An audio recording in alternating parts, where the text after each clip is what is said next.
In a system overwhelmed by caseloads and crisis, CASA makes a difference by being the steady voice that speaks up for the child every step of the way. When they're placed in a safe, stable, loving home, and they flourish, it's just wonderful. There's just a lot of moving parts. It might be 1 or 2 moms and 2 or 3 dads, but as far as the children are concerned, they're a family. Then we have a healthier, safer community. People get their lives back and hopefully never come back to the jail, because it is definitely less expensive to treat folks, counsel folks, than lock them up. CASA's impact is measured in stories, families reunited, children finding peace, and lives redirected towards hope. My hope is reunification. My hope is healing. My hope is that, I think at the end of the day, like, we do want the best interest for children, but I also don't want to shy away from the fact that I'm a believer in, parents finding that healing and that journey through their own treatment.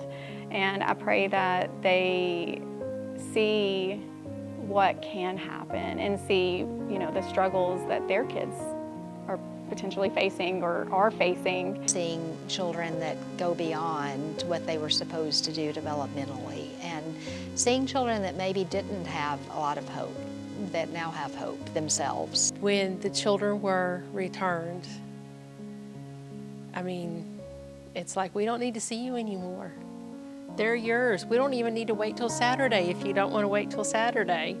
And then the child in this one case said, "Oh, but I got my school. I got this award thing," and she's like, "That's okay," And she said the foster parents are very much part of this discussion, and that's okay. Mom can come to it. We can all go to your awards show, and and that's when it's done right. When the children feel fairly seamless between staying with a foster parent and going back with mom. CASA helps families heal while ensuring children are safe and supported. From courtrooms to classrooms, CASA walks with children every step of the way as they begin to rebuild their lives. I have a child right now that graduated from high school against all odds last Friday night, and he is going to take extension of foster care.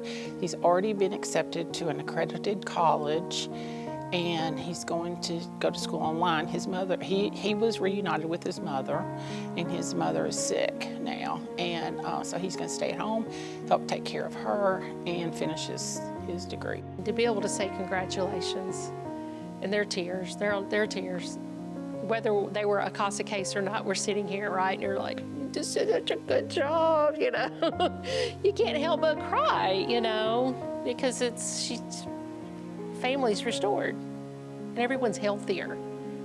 So they set them up for success. Whether it's attending hearings, meetings with teachers, or simply being a steady presence, CASA volunteers help to ensure that no child has to navigate the challenges alone. They offer guidance, encouragement, and hope, helping children find their footing in a world that has often let them down. If you only knew everything that they've been through, and then you see where they're at on the other side of some things, it's truly remarkable, and that's what gives it hope. This is what advocacy and hope look like. One caring adult standing up for a child when it matters the most. It's a steady presence in the courtroom and a source of encouragement during uncertain times.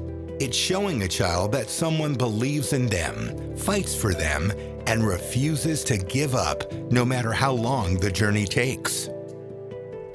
If you've ever wondered how you can make a real difference in a child's life, this is your moment. We would like to have every child. I know the judge really would love to have every child have a CASA advocate.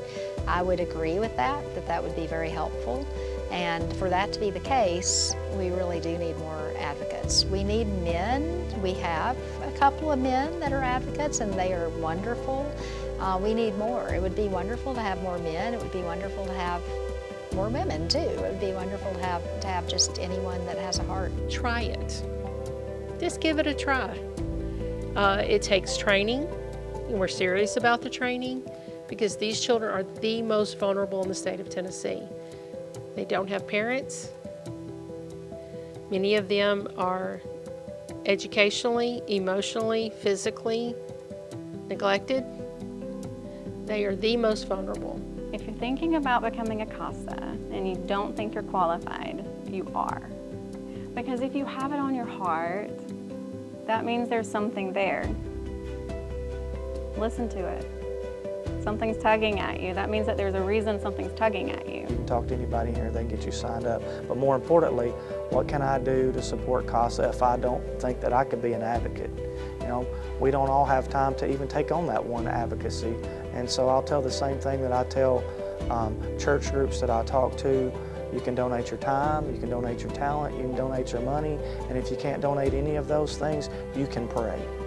And I think there's probably been a number of people, advocates that maybe didn't feel qualified at the beginning, but training really does, it helps a lot. I think it helps answer a lot of questions. You go through fake cases that would parrot real life cases, very, very similar to a lot of things that they may face. And you can see videos of advocates at work. And but also the other thing I would say is that they're never going to be alone. And that's always what I tell my trainees is that you're never alone. Don't feel overwhelmed ever, because BB and I, that's what we're here for. I work the cases along with the advocates, so you're not alone. We don't just stick you out there and say go. Every day, children in our community face the court system alone, through no fault of their own. But it doesn't have to be that way. By becoming a CASA volunteer, making a donation, or simply spreading awareness, you can help give a child something every young person deserves: a voice, a sense of stability, and hope for the future. Contact me. My phone number is 615-762-4287. My email is Lori, Lori, at casahighlandrim.org. And they can contact me either one of those ways, email or phone number, and I will be more than happy to get them an application and hold their hand through the entire process. For more information on how you can be part of this life-saving work, contact CASA of the Highland Rim. Every child deserves a chance, and that chance starts with you.